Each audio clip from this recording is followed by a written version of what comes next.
오늘 법문은 서가모니 초전법륜, 서가모니 초전법륜 이런 제목으로 말씀드리겠습니다. 부처님이 정각을 이루신 것을 초성정각이라고 그랬거든요. 초성정각, 처음으로 정각을 이뤘다. 또 부처님께서 설법을 하시는 것을 초전법륜이라고 그래요. 전법륜, 법륜은 법수례인데 법수례를 운전했다. 이게 전법륜이거든요. 그게 설법입니다. 그런데 그 부처님이 하신 설법은 아무도 한 사람이 없다 이거예요.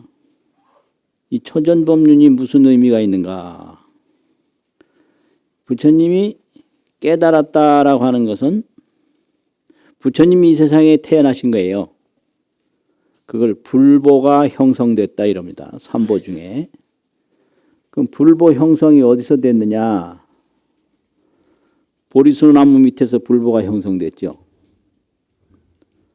그러면 이제 설법을 하시면 그게 법보가 형성된 거거든요. 그럼 법보는 어디서 형성됐나? 부처님 설법을 어디서 하셨죠?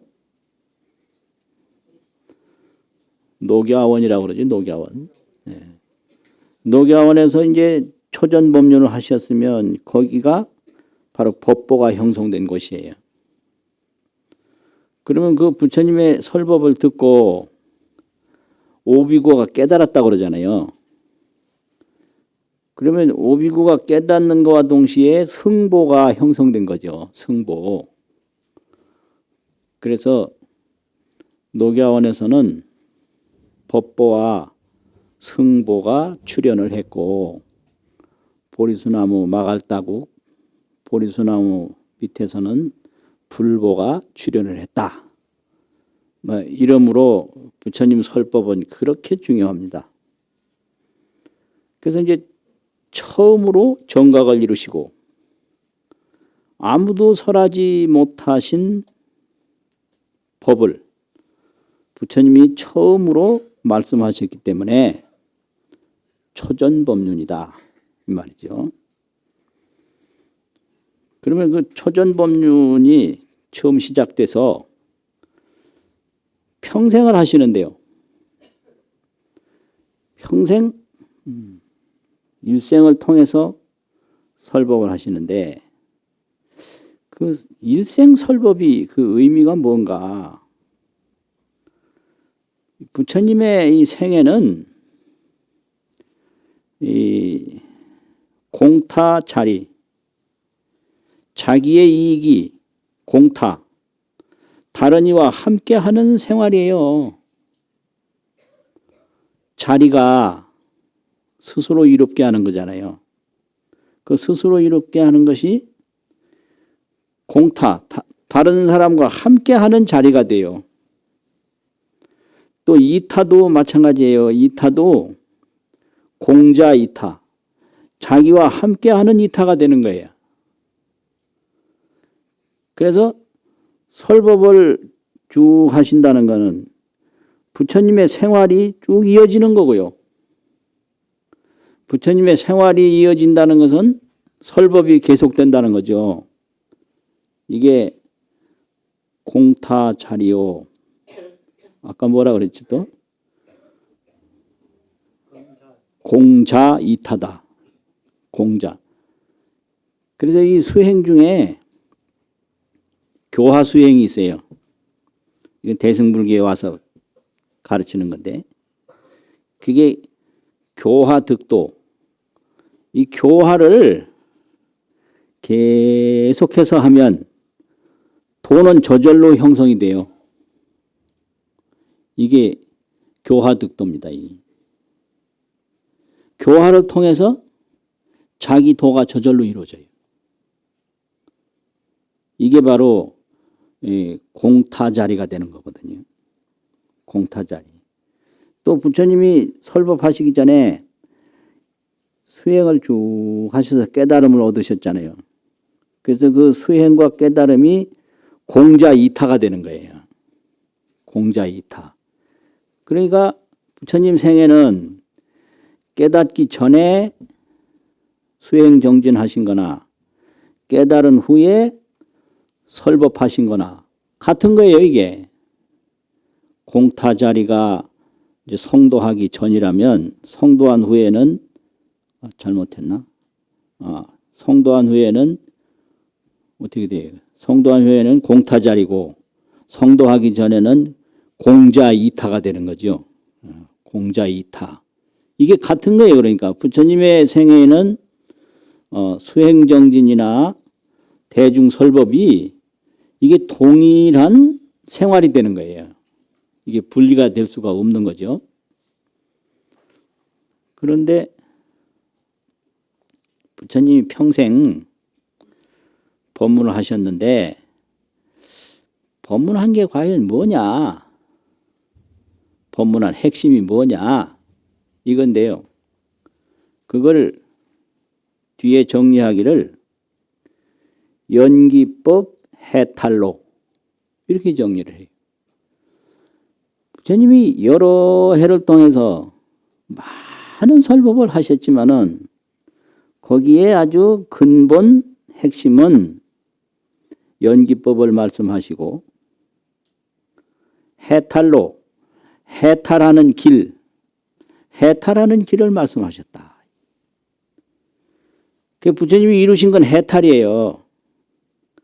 그럼 해탈은 어떻게 해서 이뤘나? 연기법을 깨달아서 해탈을 이루셨거든요.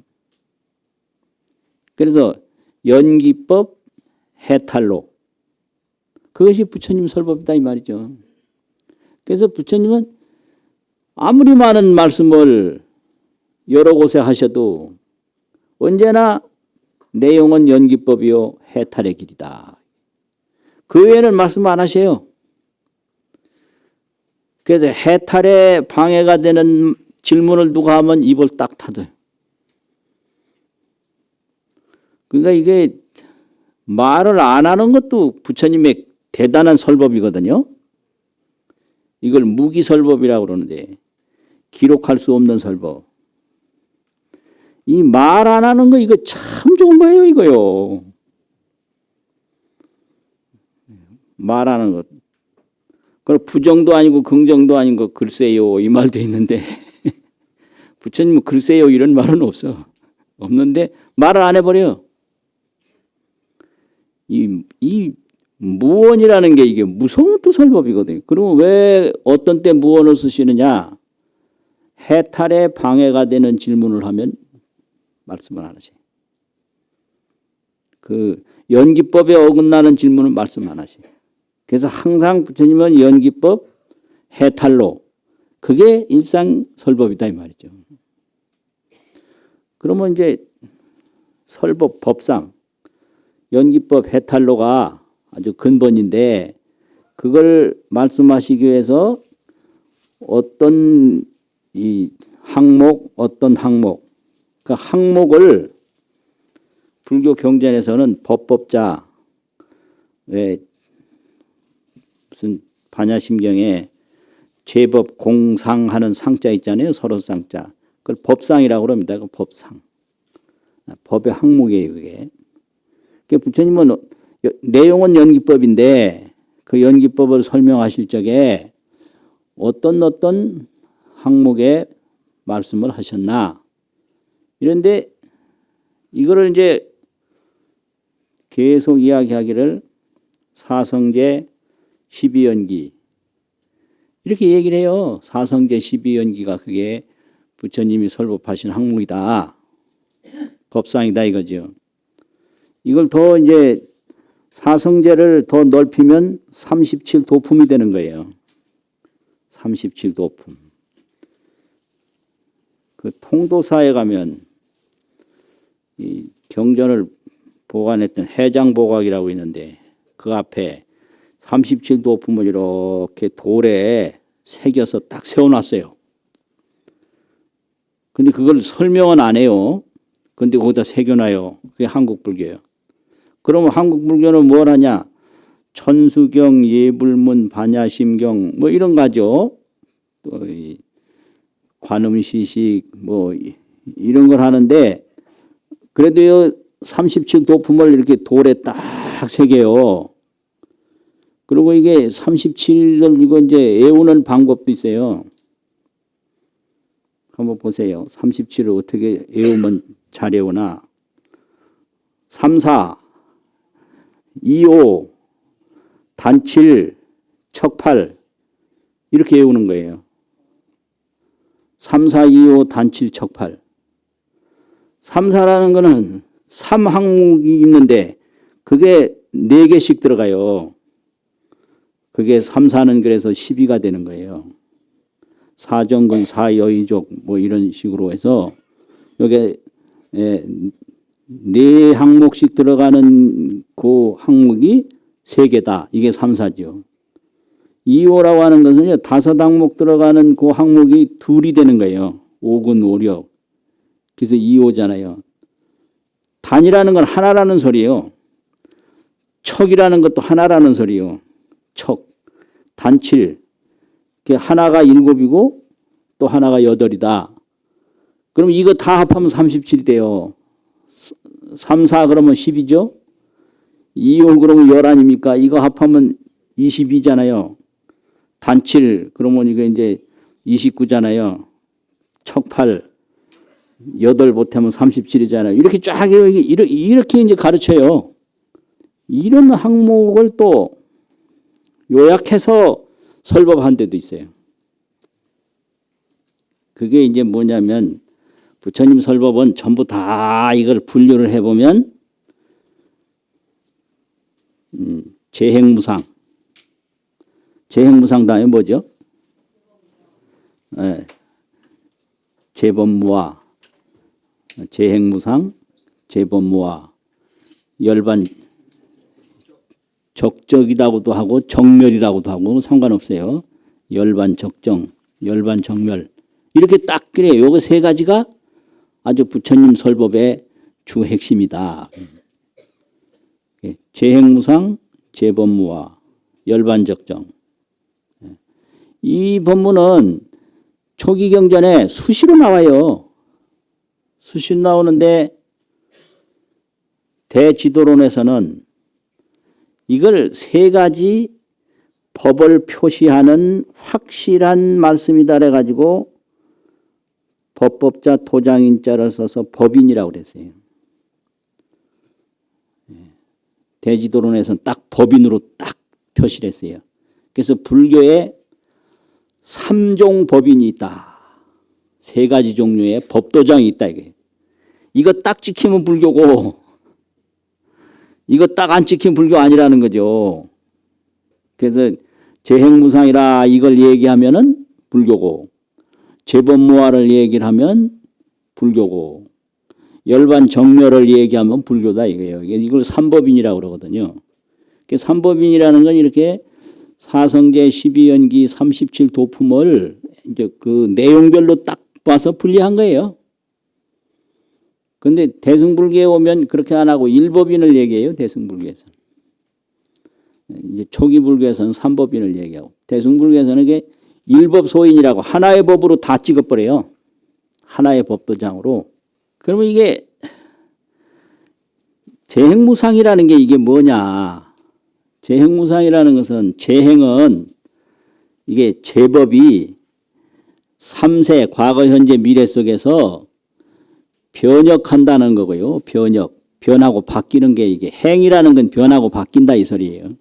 제자는 제법이 과거 현재 미래 속에서 변하고 바뀐다. 이게 이제 무상이라는 뜻이거든요. 그다음에 또 이 무상이라는 의미는 상속이라는 뜻이에요. 변혁과 상속을 한다. 제법은 뭐 우리가 흔히 얘기하는 색수상행시 오온 그 반야심경에서 그걸 제법이라고 그랬거든요. 제법 공상. 오온이 제법이고 12처 18개가 제법이고 일체 천지 만물이 전부 제법인데 이게 늘 변혁을 해요. 변하고 바뀌어요. 그리고 또 항상 이어가요. 또 그걸 무상이라고 그러거든요. 그러면 이게 이 변혁과 이게 상속이라는 게 뭐냐? 어느 경전에 이런 말씀이 있어요. 한 동네 사람이 이제 소년이 같은 동네 소녀한테 청혼을 해서 어린 나이에 약혼을 했어요. 그런데 이 소년이 고향을 떠나서 한 십몇 년이 소식이 없었어요. 그런데 이 처녀 집에서는 이 소년이 밖에 나가서 죽은 줄로 알고 다른 이제 총각한테 이제 또 시집을 보내려고 약혼을 또 한 거예요. 십몇 년 소식이 없으니까. 그런데 어릴 때 약혼했던 그 소년이 또 왔어요. 와가지고 이제 문제가 생긴 거예요. 왜 문제가 생겨? 어릴 때 나하고 약혼을 해놨는데 나하고 결혼을 해야 된다. 그러니까 지금 결혼한 그 또 청년은 당신은 어릴 때 약혼했고 나는 지금 약혼했으니까 나하고 해야 한다. 그 누구하고 해야 돼요? 그럼 과거 약혼한 건 어떻게 되는 거예요? 과거 어릴 때 사람이 없으면 지금 사람이 없거든요. 그러니까 이걸 상속이라고 그래요. 이걸 변혁이라고 그러고. 그러니까 지금은 이제 과거 소년하고 틀리고 처녀란 말이요. 소녀가 아니고.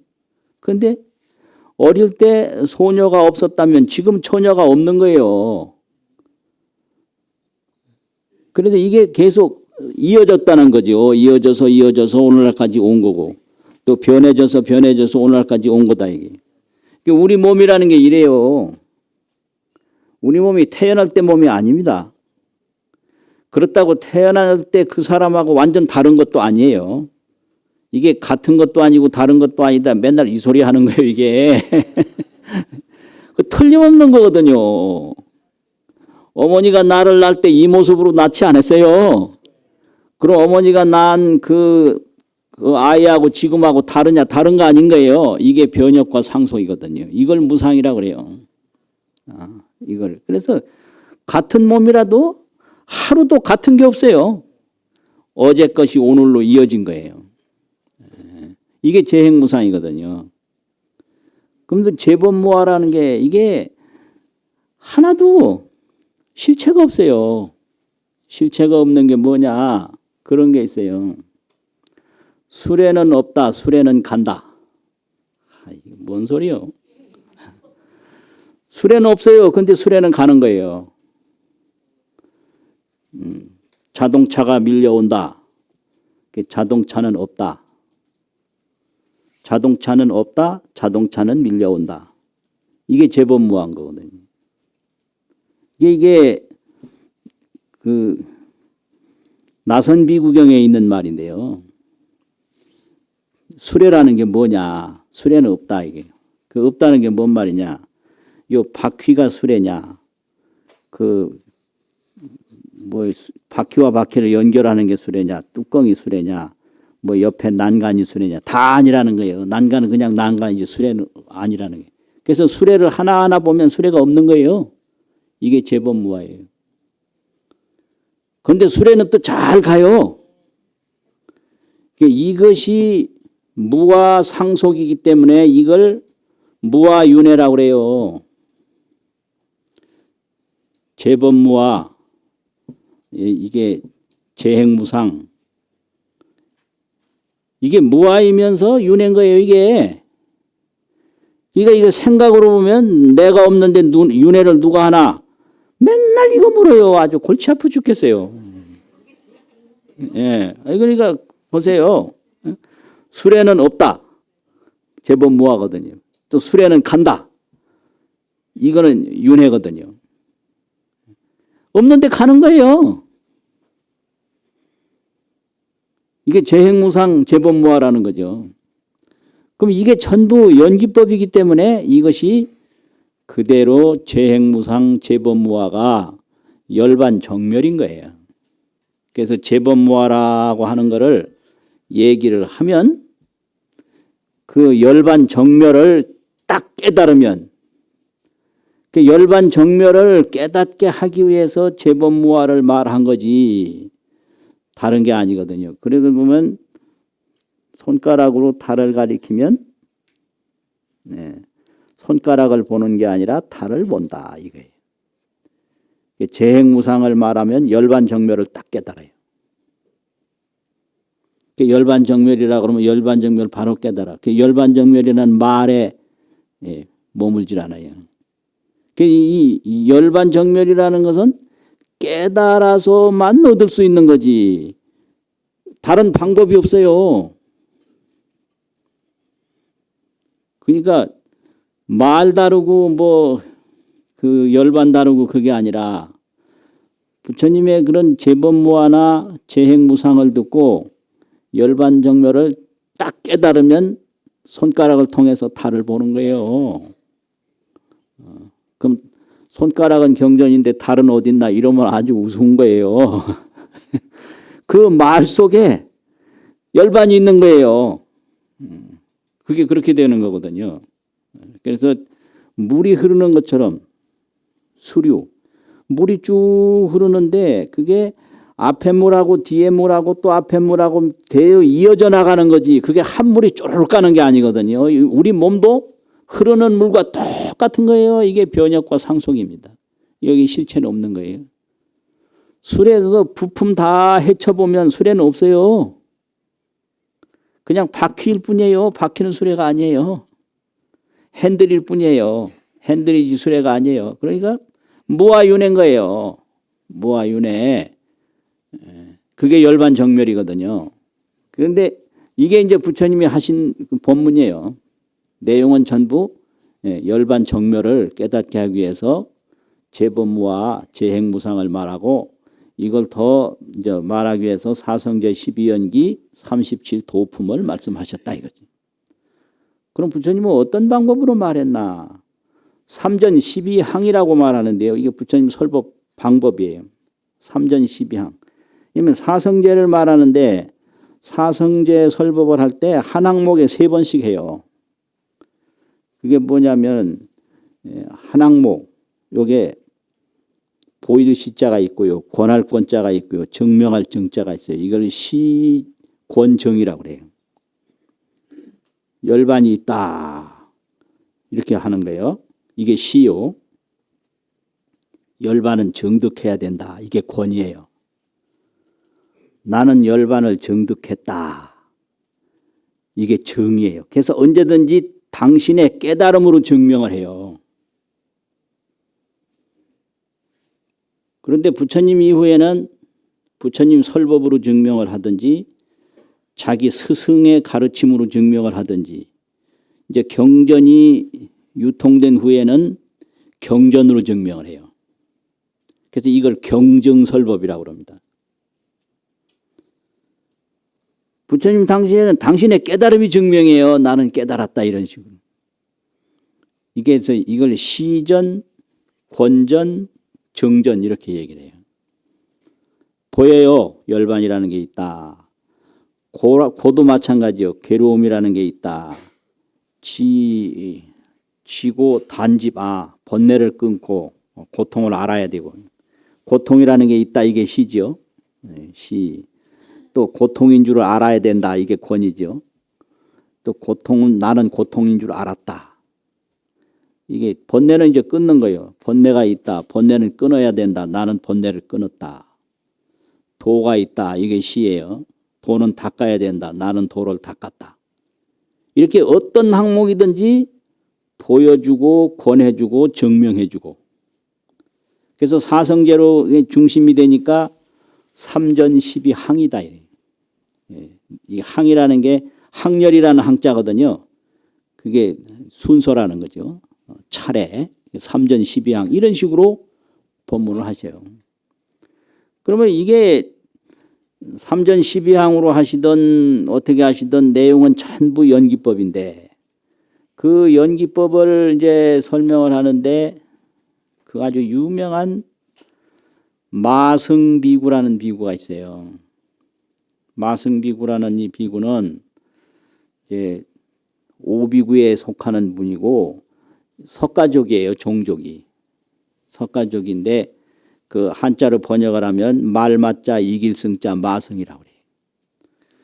그런데 이분이 사리불이 출가하기 전에 사리불을 만나서 그 사리불에게 부처님 설법을 전해줬다고 해서 그렇게 유명해요.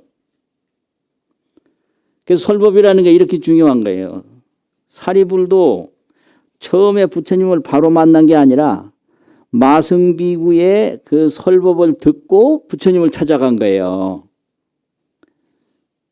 그러니까 이게 전생부터 닦은 게 많은 사람 한마디만 듣고도 발심해서 깨달아요.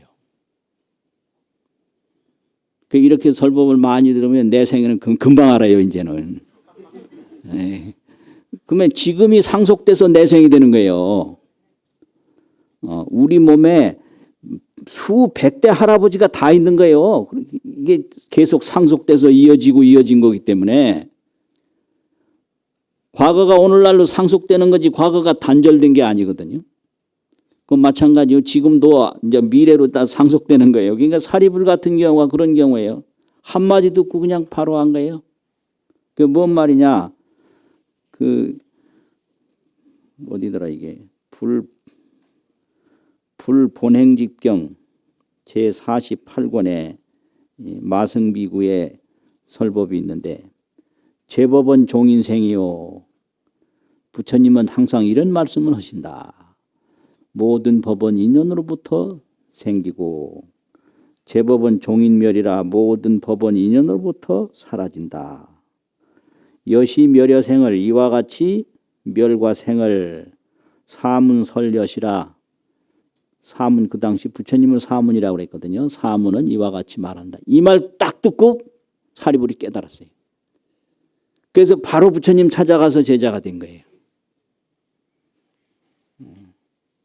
이게 바로 이 설법이 뭐냐면 하나의 불이 다른 데다가 불을 붙이면 거기서 또 불이 일어나서 또 다른 데다 또 불을 붙이고 이렇게 돼서 그 설법을 통해서 또 깨닫고 해서 오늘날까지 이렇게 오는 겁니다, 이게.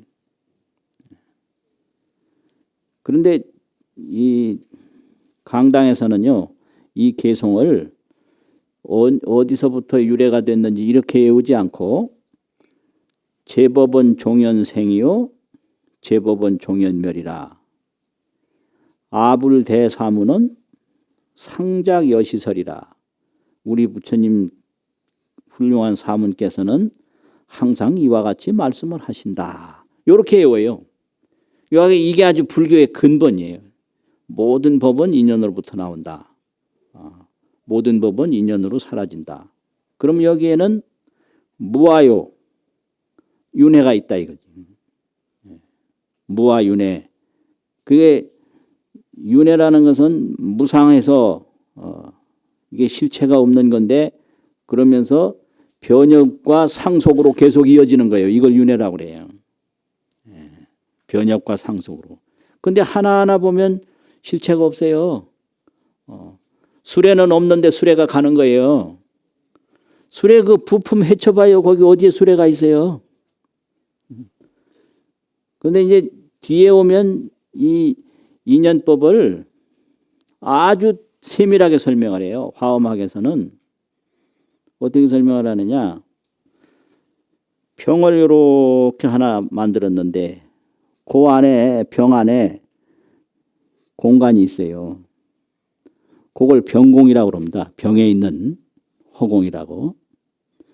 또 병보다 더 큰 이런 이만한 항아리가 있는데 그 항아리 안에 뭐가 있죠? 허공이 있죠.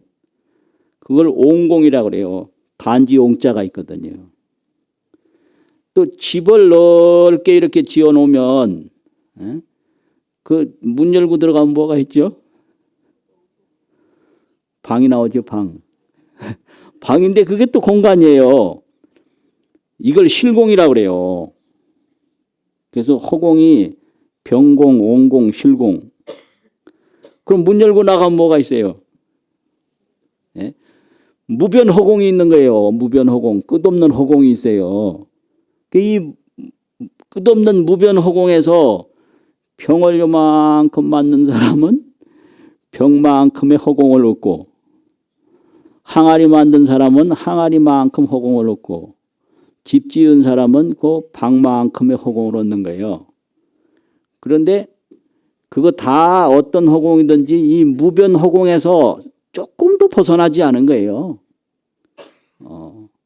그래서 이 연기라는 게 인연에 의해서 병도 되고, 그 병을 만들면 그게 인연이잖아요. 그 병이 만들어지는 거는 일어날 기자 긴 거예요. 병을 만들어서 병 만드는 인연으로 병이 됐고, 요게 병연기잖아요.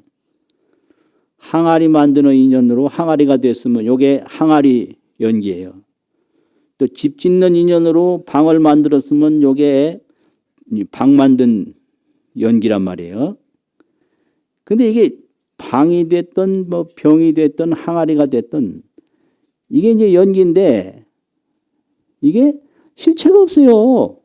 병도 실체가 없고 항아리도 실체가 없고 집도 실체가 없고, 그래서 병에 있는 허공이나 항아리에 있는 허공이나 또 방 안에 있는 허공이나 이게 무변 허공하고 하나도 다를 바가 없는 거예요. 그래서 이것을 재범무화나 재행무상이나 모든 게 그대로 열반정멸이다.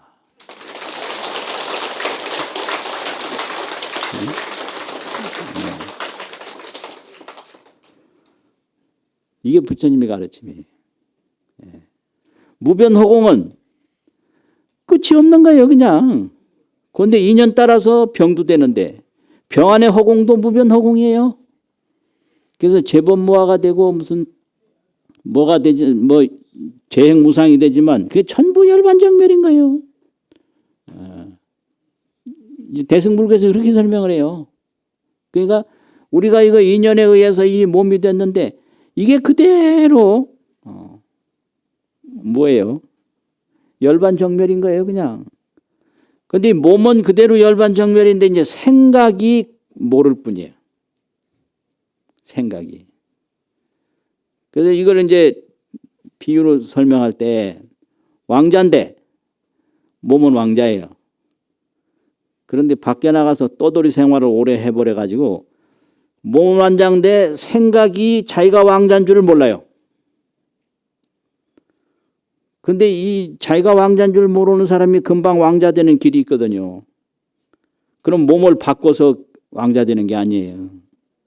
내가 왕자라구나 요걸 알면 왕자인 거예요. 열반이 멀리 있는 게 아니고요. 그대로 열반인데 생각이 열반을 등지고 있어요. 그래서 열반인 줄 알면 바로 열반이지. 그래서 깨달음이지 창조가 아니에요. 왕자를 창조해서 왕자 된 게 아니라 본래 왕자였는데 모르고 있다가 너는 왕자다. 그 말 딱 듣고 어디로 가느냐. 왕이 있는 자기 아버지 궁전으로 달려가서 딱 만나서 확인 딱 하면 끝나는 거예요.